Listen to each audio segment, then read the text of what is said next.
Dans cette vidéo, je vais vous présenter l'écran réglage, l'écran 6, qui regroupe un grand nombre de paramètres. Je dirais qui ont été rassemblés ici pour pas faire plusieurs écrans, mais qui n'ont pas tous beaucoup de liens entre eux. Donc on va commencer par le premier panneau, le diamètre des axes rotatifs, qui permet en fait d'indiquer, si vous utilisez un axe A pour usiner sur un cylindre, de lui donner le diamètre du brut, afin de prendre en compte ce diamètre pour le calcul des avances. Sachant que si vous demandez un mouvement en X, en Y et en A, avec une vitesse d'avance, vous aurez deux axes avec une vitesse d'avance en millimètres par minute et un axe en degrés par minute. Donc comme il y a une incohérence, c'est la plus petite valeur des deux qui va être retenue. Donc en général c'est l'axe A qui se met à tourner très lentement et qui ralentit ainsi X et Y. Donc pour pallier à ça, on indique ici le diamètre de son axe, et c'est le diamètre de l'axe qui est pris en compte pour le calcul, pour transformer la vitesse de déplacement en millimètres par minute en une vitesse de rotation qui soit cohérente.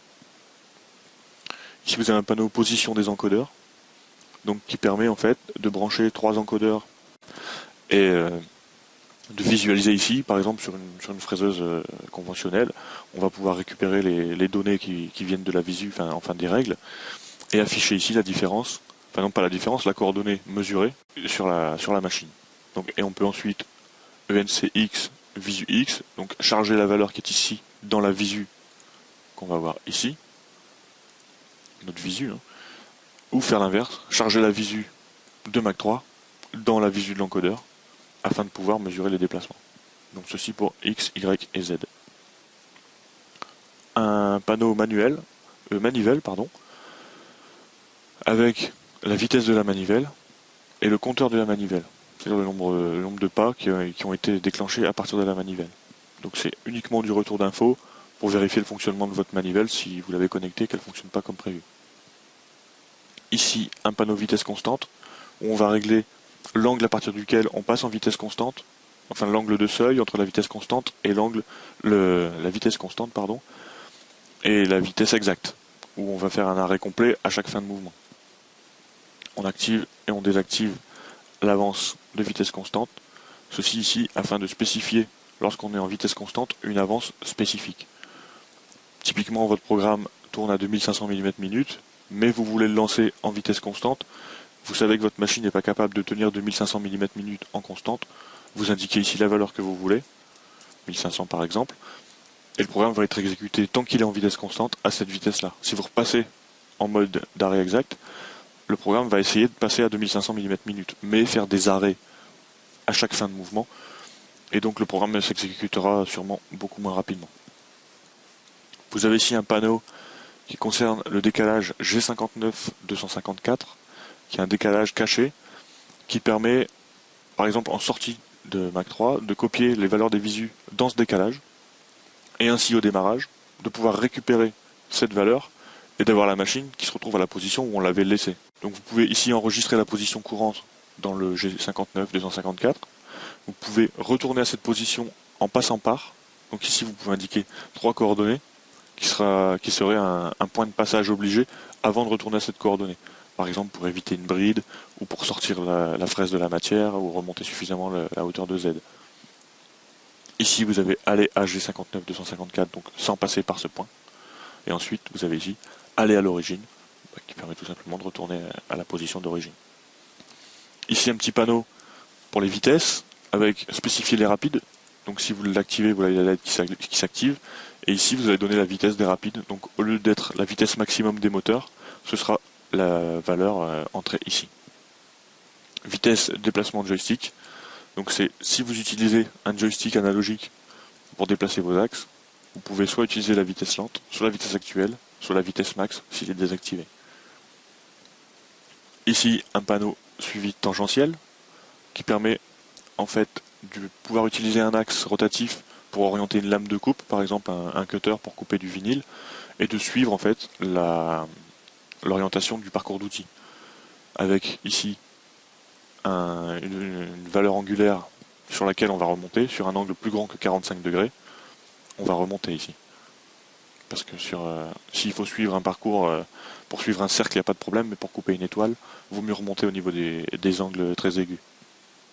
Et ici, la valeur de la remontée, en fait, la valeur du retrait en Z de la lame, avant de repositionner la lame dans le bon sens, redescendre et repartir.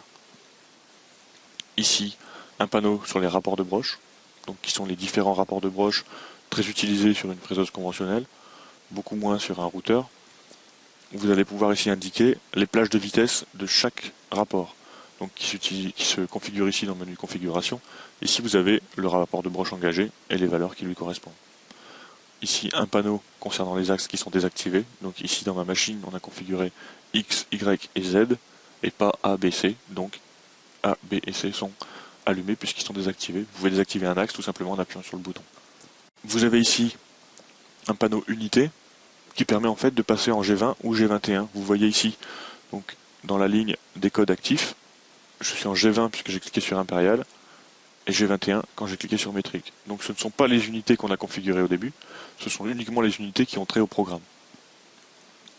Ici vous avez un panneau pour indiquer la position de changement d'outil, qui seront les valeurs qui seront utilisées lors d'un changement d'outil à l'aide des macros M06 Start et M06 End. Un panneau son de laser qui ne sera pas utilisé par beaucoup de monde et qu'on verra dans une autre vidéo. Vous avez ici un panneau concernant les limites, donc il va vous permettre d'activer les limites logicielles ou les désactiver, et ensuite de pouvoir demander à Mac 3 de dépasser ces limites en cas par exemple, donc qui ne sont pas les limites logicielles mais les limites matérielles ici, pour ces deux boutons. Si vous êtes passé sur un fin de course et que la machine est bloquée dessus, vous ne pourrez pas la faire redémarrer tant que vous n'aurez pas appuyé ici sur dépassement des limites. Et ici dépassement des limites auto permet de dépasser les limites automatiquement, donc en cas d'activation d'un fin de course, vous pourrez revalider l'arrêt d'urgence, alors que si ce n'est pas activé, vous ne pourrez pas, et ensuite reculer du fin de course. Ici, vous avez un panneau qui permet de lancer le programme ligne par ligne à partir du moment où l'entrée 4 est validée. Et ensuite, ici, vous avez deux petits paramètres, qui est la valeur du retrait sur G73, donc le perçage avec débourrage, et la hauteur du Z de sécurité. Vous trouverez également en bas de l'écran 6 un bouton RAZ de l'interpréteur, remise à 0 de l'interpréteur. En cas de problème avec l'interpréteur de G-code, vous pouvez ici le remettre à 0, ce qui arrive rarement. Et ici, un bouton de configuration automatique des axes, donc qui permet en fait de lancer, donc en sélectionnant l'axe à calibrer, on lui donne une valeur à déplacer, et ensuite, vous mesurez la valeur de déplacement que vous avez sur la machine, et vous l'entrez ici.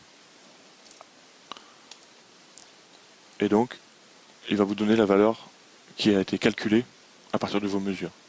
Si vous êtes d'accord, l'axe X est reconfiguré, tout simplement. Si vous avez ou des vis à pas exotiques, ou un doute sur l'entraînement, ou typiquement avec un entraînement par courroie ou par câble, ou ce genre de solution, on n'est jamais sûr à 100% de la valeur